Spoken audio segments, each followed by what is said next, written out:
On our 5th wedding anniversary, Victor's beautiful secretary suddenly came to my door. "I'm pregnant," she said. "It's time for you to step aside." Looking at her confident and smug face, I froze for a moment. At 15, I met Victor. At 18, we fell in love. At 20, we fought against our parents just to be together. At 24, we got married. At 26, I gave birth to the daughter he had always dreamed of. Now, we had made it through everything. And at 28, he cheated. Chapter 1. The doorbell rang just as I placed a bowl of hot soup on the table. The warmth still burned at my fingertips when I reached up to touch my earlobe and opened the door. Standing outside was a familiar face. The girl was young, beautiful, and carried herself with arrogance and pride. She tapped the door twice, smiling faintly. "Can we talk inside, Mrs. Victor?"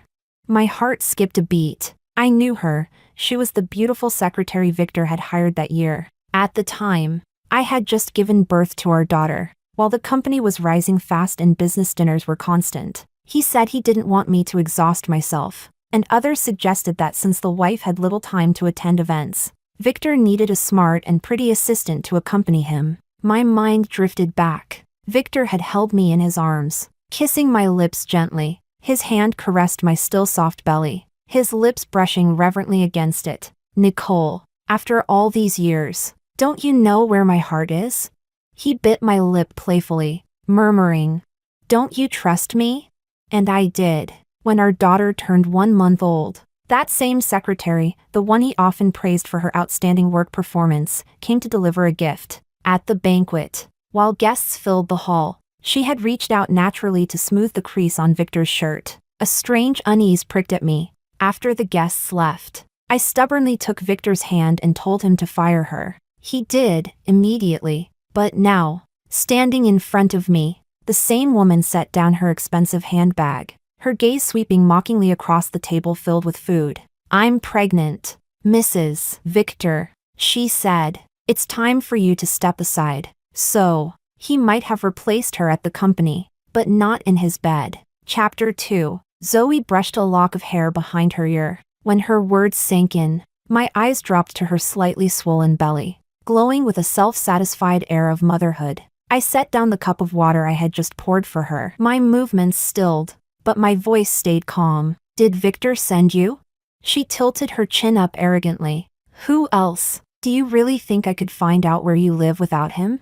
The company had grown rapidly and made plenty of enemies. Victor had always protected me well. He never revealed where my daughter and I lived. No one knew our address. So, even if he hadn't told her directly, his hands were hardly clean. After 10 years together, on the day of our 5th wedding anniversary, I finally understood. My husband really had cheated on me. She waited for me to speak, clearly expecting me to scream or cry. But instead, I smiled. "All right." Zoe blinked, startled. Her composure faltered. She reached out to push me aside, but bumped into the table. The bowl of hot soup sitting on the edge tipped over. She jumped back quickly, but half the soup splashed onto me. The door slammed shut behind her. I slowly crouched down, my phone screen lighting up. A message, 5 minutes ago. "Something urgent came up at work. I'll be home later. Eat first if you're hungry." I kept holding the phone, my fingers frozen midair. And in that moment, Zoe's smug words echoed in my mind. "Do you believe it, Mrs. Victor?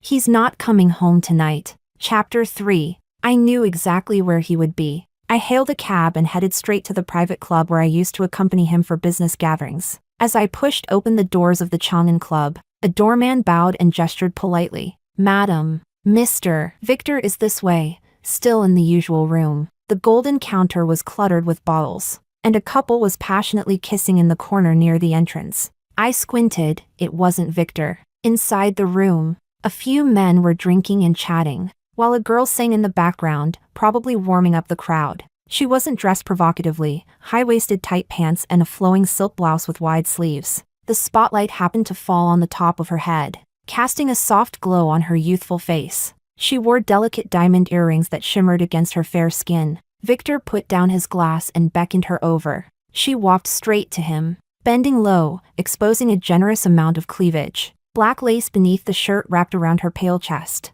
forming a sharp and eye-catching curve. She didn't seem the least bit shy as she poured a glass of whiskey and handed it to him sweetly. Her fingers lightly brushed against Victor's thin lips, and I watched as he opened his mouth and bit down gently on her pale skin. I stood frozen at the doorway of the private room, as if thrown into an ice cellar. If Zoe's words earlier had merely made me doubt his loyalty, then what I saw now felt like a brutal slap across my face. People inside continued chatting. Victor's phone screen lit up, and from a distance, I could see it was a photo of me and our daughter. The girl beside him, seemingly jealous, traced circles on Victor's chest with her finger. "Your wife is really beautiful." Victor exhaled a puff of smoke and said indifferently, "She is very pretty, but after marrying her, it's nothing special." It felt as though every organ inside my body shattered. Nothing special. That's what Victor thought about marrying me. I took a step back, instinctively slamming the door that had only been slightly ajar,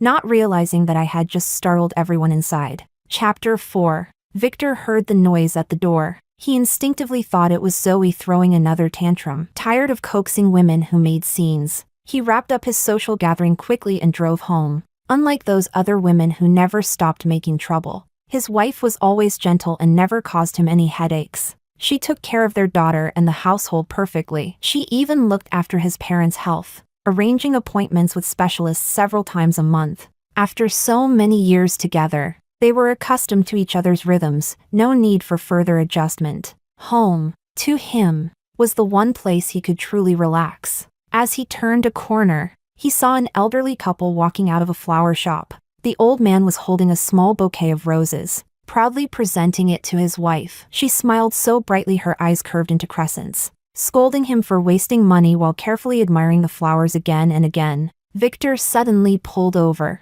but the flower shop's shutter was already coming down. In that moment, he suddenly remembered the look on Nicole's face the first time he had ever given her roses, and realized that he hadn't bought his wife flowers in a very long time. He ran after the old couple and explained his situation. The elderly woman smiled, keeping one rose for herself and handing him the rest. "May you and your beloved grow old together, full of love." Victor smiled, thanked her, and placed the bouquet on the passenger seat. But when he opened the door at home, the warmth that always filled their house was gone. The table was covered with the food she had cooked for him, all his favorites, now cold. A bowl of soup had spilled on the floor, broken porcelain scattered among faint traces of blood. A wave of dread rose in Victor's chest, gripping his heart. He dialed Nicole's number. Chapter 5. I stood beneath the eaves, trying to stay out of the rain, but icy drops still splashed against me, soaking my hair. My phone battery was red. I made a call to my mother,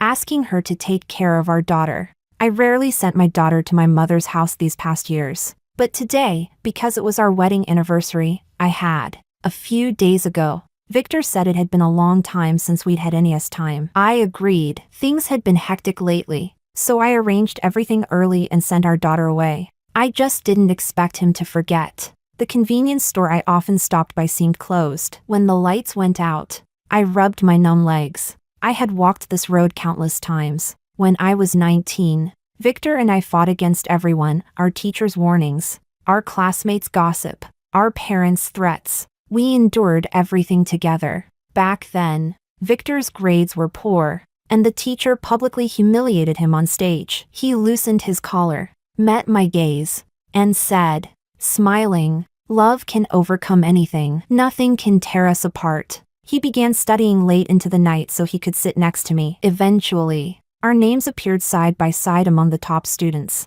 He held me then and said he could never live without me. But just a few years later, when others mentioned me, he said indifferently, marrying her wasn't anything special. The rain grew heavier, rising above my ankles, but I didn't want to wait anymore. It was over.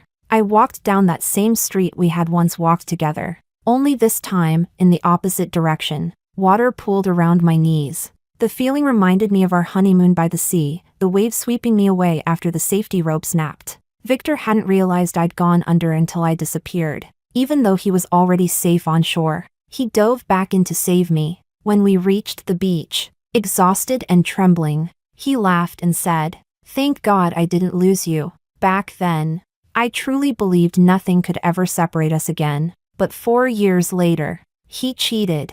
Stumbling through the flooded street, I realized too late that the heels I'd worn for our anniversary dinner had gotten stuck in a drain grate. My ankle twisted sharply, and I fell hard to the ground.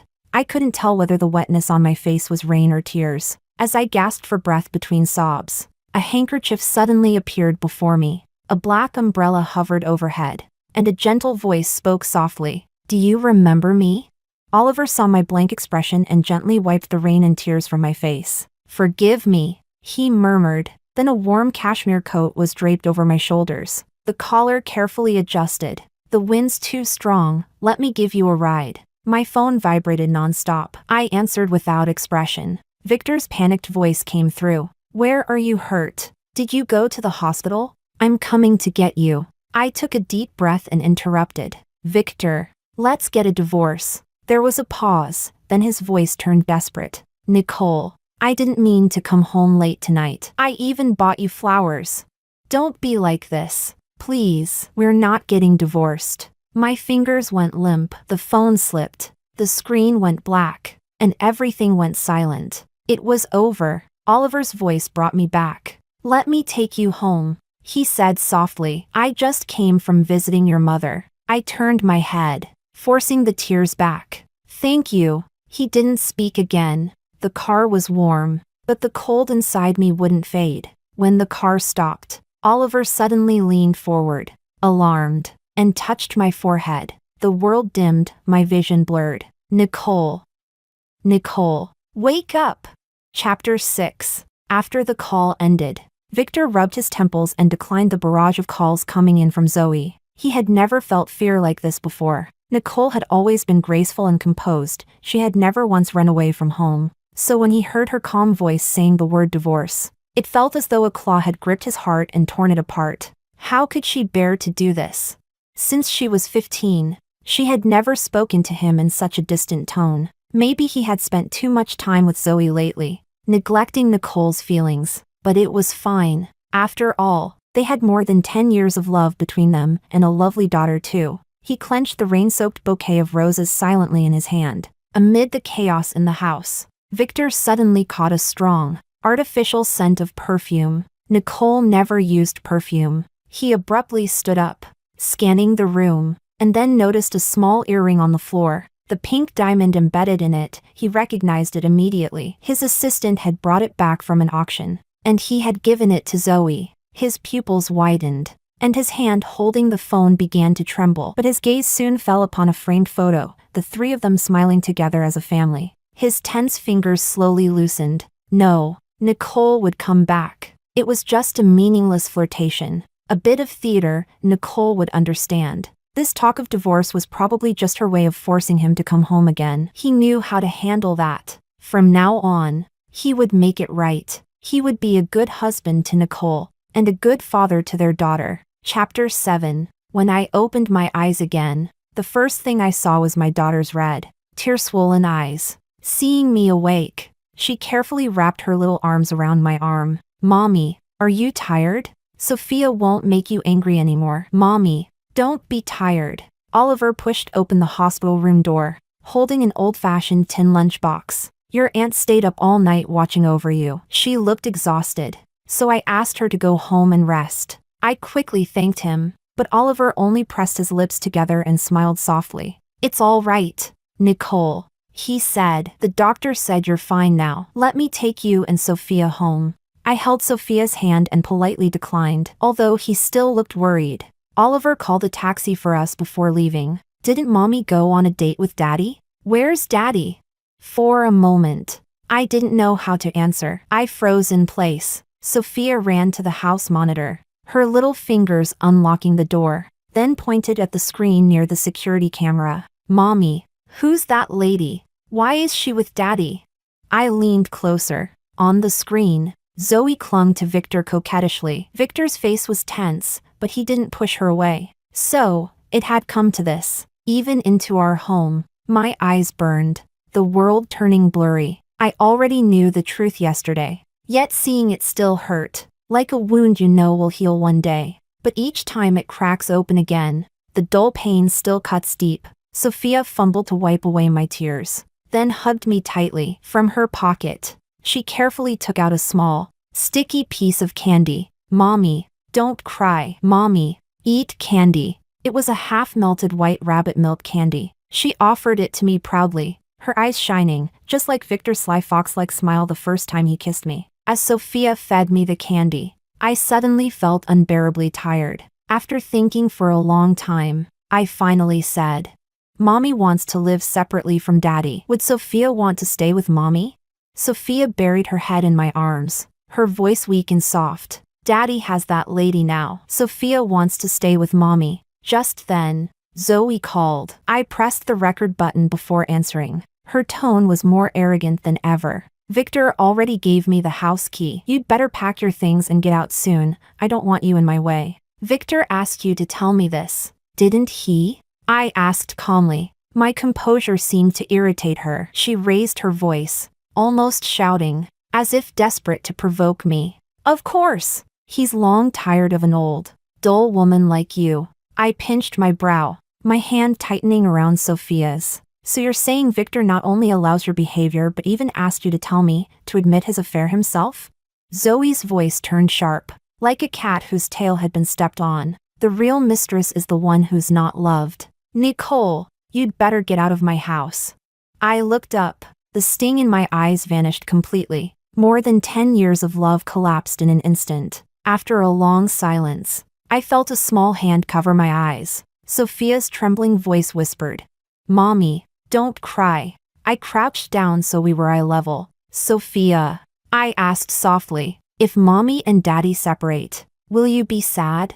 Sophia shook her head, precocious as always. She wrapped her little arms around my neck and buried her face in my shoulder. Grandma said a man should only be with the woman he truly loves. But Sophia saw Daddy with another lady. She blinked innocently. That's wrong. Then if Daddy did something wrong, I asked gently, should Mommy forgive him? I stroked her soft hair and asked with respect, Sophia, do you want Mommy and Daddy to stay together? She frowned, thinking hard, then shook her head firmly. Sophia wants Mommy to be happy. Daddy doesn't love Mommy anymore, but Sophia loves Mommy. Chapter 8. It felt like 10 years of love couldn't withstand a single blow. But I had Sophia. As I watched Zoe bombard me with pictures and videos of her with Victor, I suddenly went numb. After saving all the evidence, I drafted the divorce agreement. Somehow, it felt like a relief. I looked down as the housekeeper loaded the last suitcase onto the truck. Holding Sophia's hand, I left, without looking back even once. That's it, Victor. The vow you made that year, I'll make it come true. Those who betray true feelings deserve to be pierced by 1,000 arrows. Victor. Chapter 9. Finding Nicole wasn't difficult. After all, their daughter was still attending school in Jingzhou. No matter how stubborn Nicole was, she wouldn't abandon her daughter's future. Victor,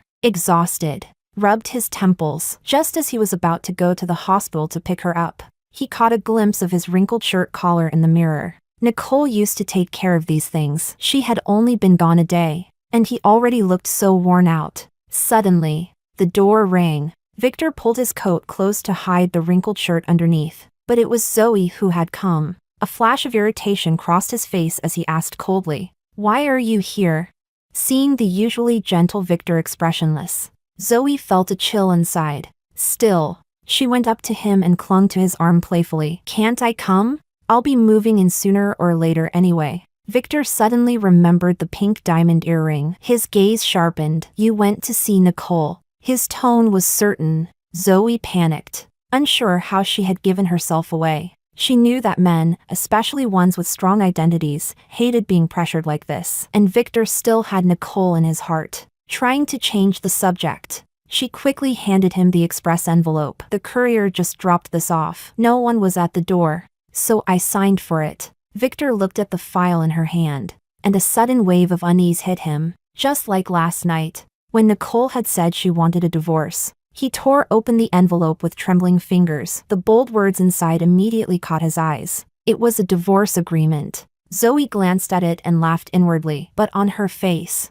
she put on an understanding and well-behaved look. Victor, I have some good news too. Victor ignored her and turned to leave. But Zoe's sweet voice chimed again. I'm pregnant. I've had it checked. It's a boy, your heir. Victor froze mid-step, unable to move for a long while. Chapter 10. In truth, the health issue wasn't serious. Over the past few years, with more financial freedom, I had visited many hospitals and had made up for most of the health deficits. It was just the rain and overwhelming stress that made me faint. What hurt was my heart. Even though I knew he was wrong, it was still a decade of love. Like digging out rotten flesh, it hurts before the relief comes. But I didn't expect Victor to show up before I was even discharged. The moment we met, he grabbed my hand tightly and tried to pull me away. Nicole, stop this. Come home with me. I shook him off forcefully and slapped him hard across the face. I said calmly, Sophia's in the restroom. She'll be right back. Don't cause a scene in front of the child.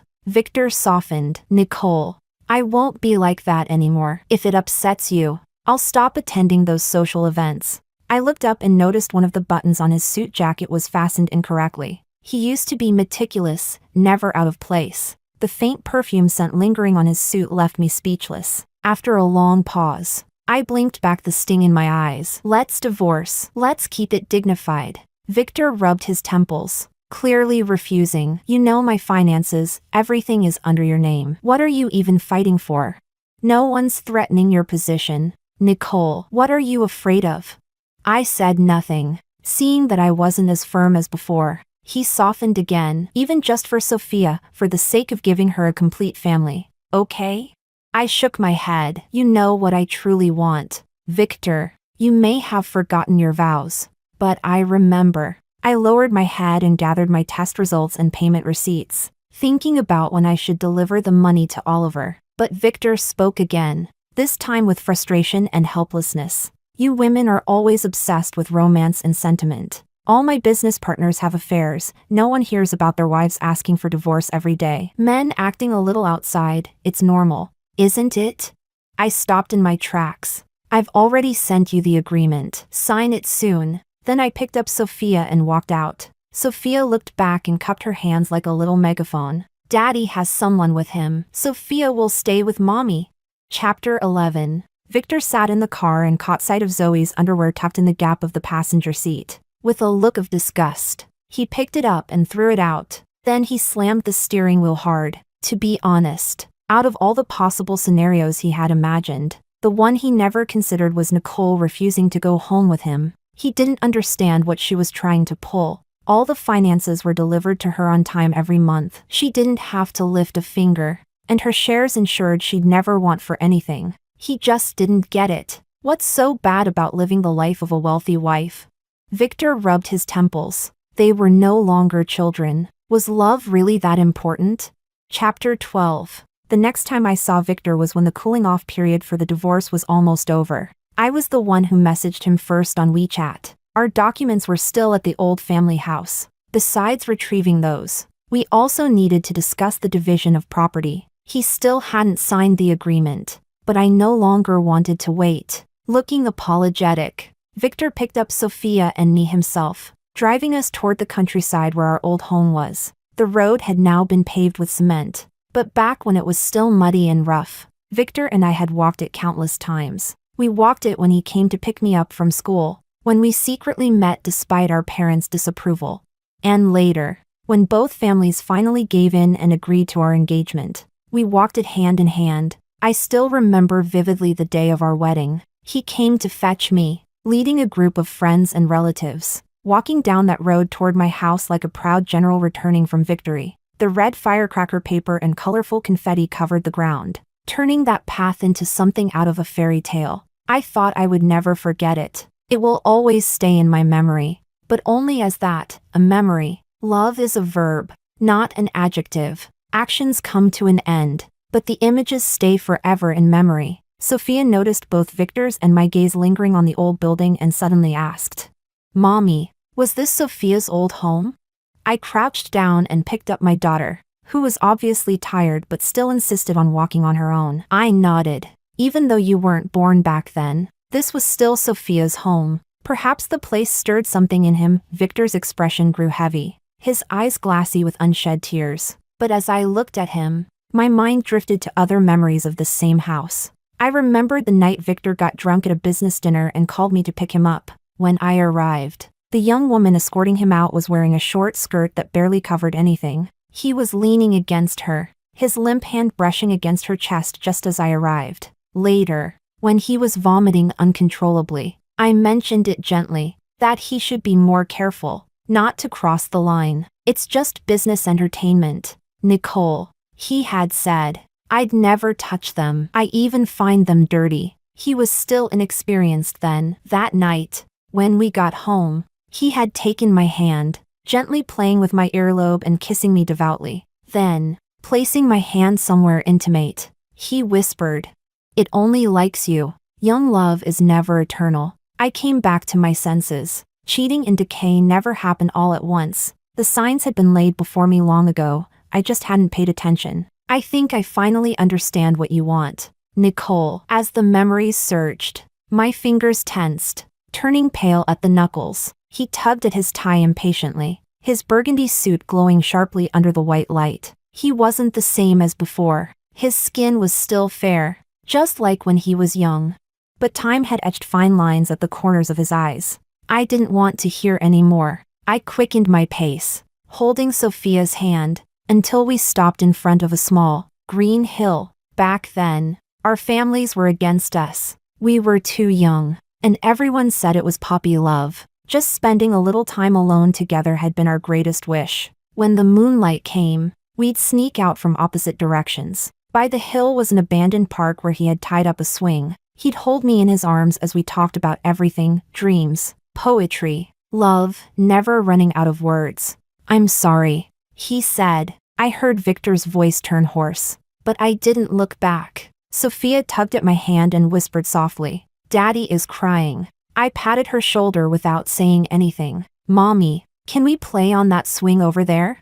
Seeing me nod, Sophia ran over happily and grabbed the course ropes on both sides. I followed after her. The footsteps behind me quickened too. Victor reached out, trying to grab me. "Nicole, I'm sorry. I finally understand what it is you want." But when I looked ahead, I seemed to see the 17-year-old boy gently pushing the little swing, smiling as he looked at me. Don't forgive him. When I turned back, the school uniform had become a suit. I simply said calmly, "Let's go back to the old house. Our documents are still there. Let's get the paperwork done." Forgiving him would mean betraying myself. Sophia had played enough. Seeing both Victor and me standing there waiting, she ran over and grabbed my hand. There were weeds on the path ahead, probably because it hadn't been tended to in a long time. I was wearing a dress. While passing through the wheat field, my calf got scratched, leaving a small, shallow wound. Victor instinctively reached out to shield me, but just a few minutes later,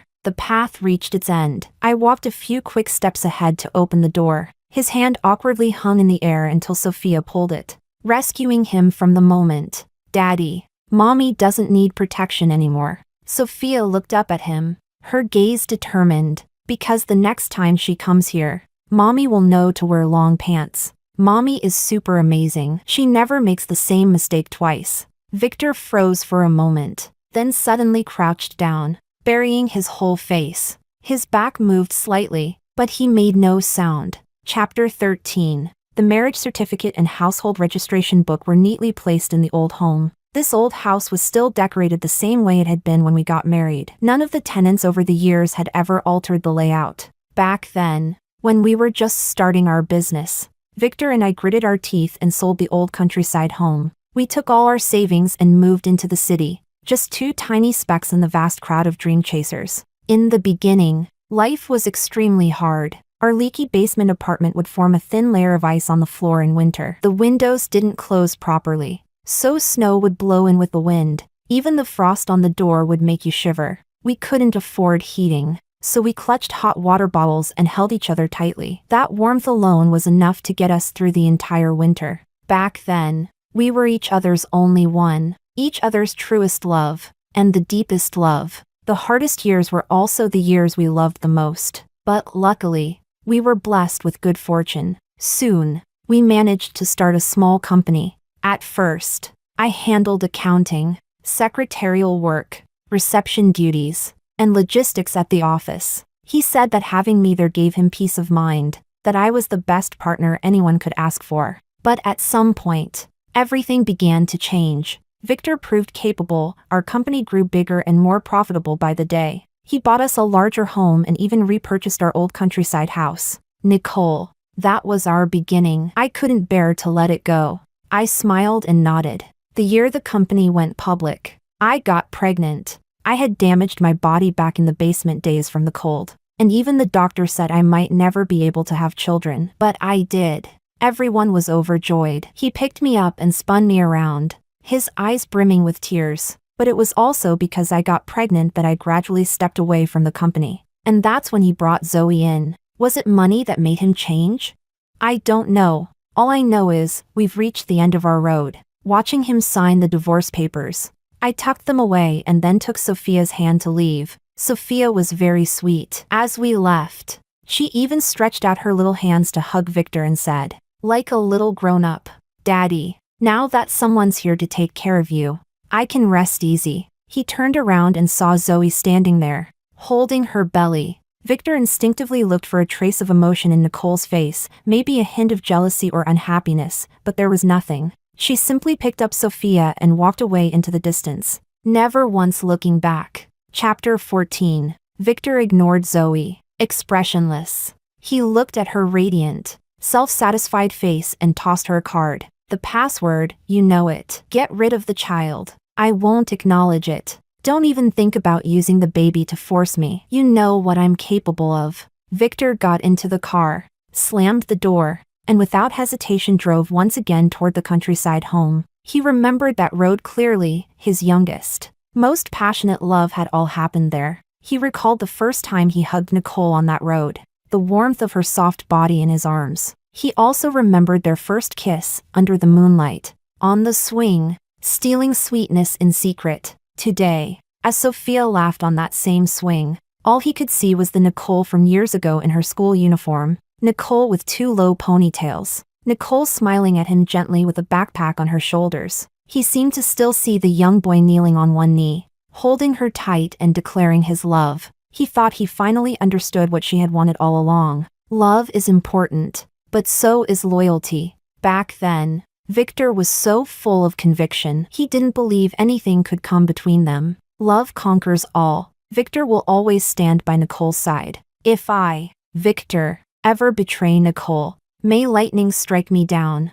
May I fall into the animal realm and never find peace. Victor trembled as he opened the dusty iron lock and stood in front of an entire wall covered in old letters. Their high school had a semi-militarized boarding system, and cell phones were strictly forbidden. If the school discovered even a hint of young love, they'd announce it to the whole school as a warning. But the two of them were inseparable then, pouring their love into handwritten letters, long and passionate. He opened the one he had written to Nicole on her coming-of-age ceremony. The handwriting was wild and unrestrained, just like the rebellious teenager he once was. I love your free spirit. I'll always protect your freedom. Victor loves Nicole. The whole world knows it. Before the college entrance exams, to fulfill that promise, he borrowed the school broadcasting room to confess his love publicly. Classmate Nicole, please always remember, I'll forever stand unconditionally on your side. They were both publicly criticized afterward and forced to write self-reflections. But Victor remembered none of that, only Nicole's tearful,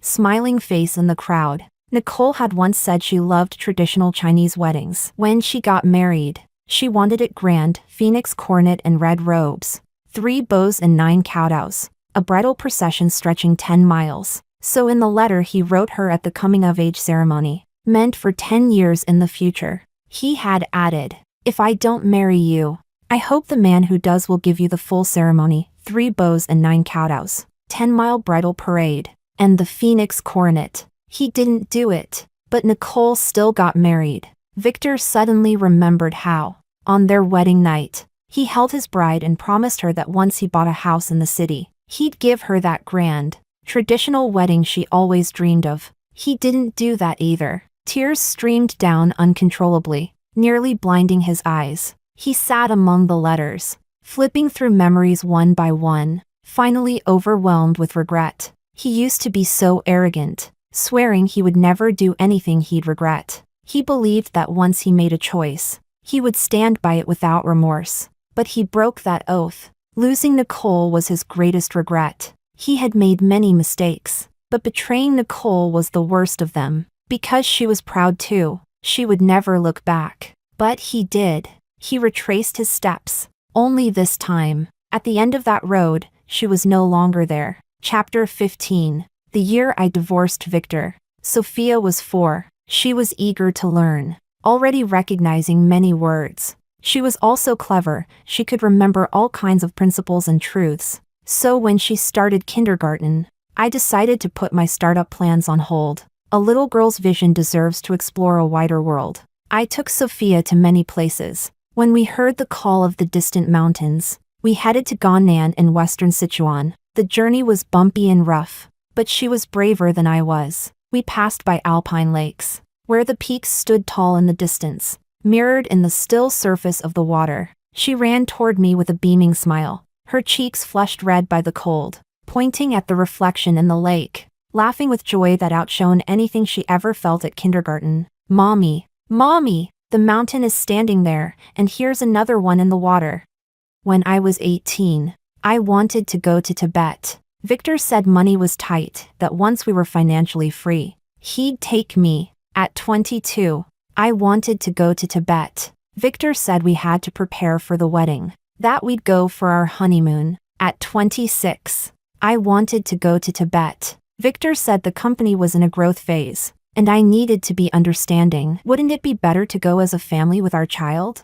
No. At 28, I finally came to Tibet with my daughter. I held Sophia's hand as we stood at the foot of the Potala Palace. We saw cows roaming freely in search of food, and colorful prayer flags dancing in the wind. She clumsily held a camera and tried to take a photo of me. We visited Mani stones stacked high with blessings and wishes, traced the trickling streams formed from melted snow. We crossed mountain after mountain, chasing the dream that lies above the clouds. We scattered lungta, wind horses, into the sky, letting the wind carry our prayers. At 28, I lost my first love, but I never lost the courage to find myself. It was as if, in the moment I saw the pure and sincere eyes of the nomads, all my resentment vanished. I finally forgave myself. Victor, love is standing beside someone with the same rhythm and looking at the mountains and rivers of the world. Love is discovering who you are in each other's presence, not losing yourself in each other's absence. As the sunlight shimmered on the golden script of the great mantra engraved on the prayer wheel,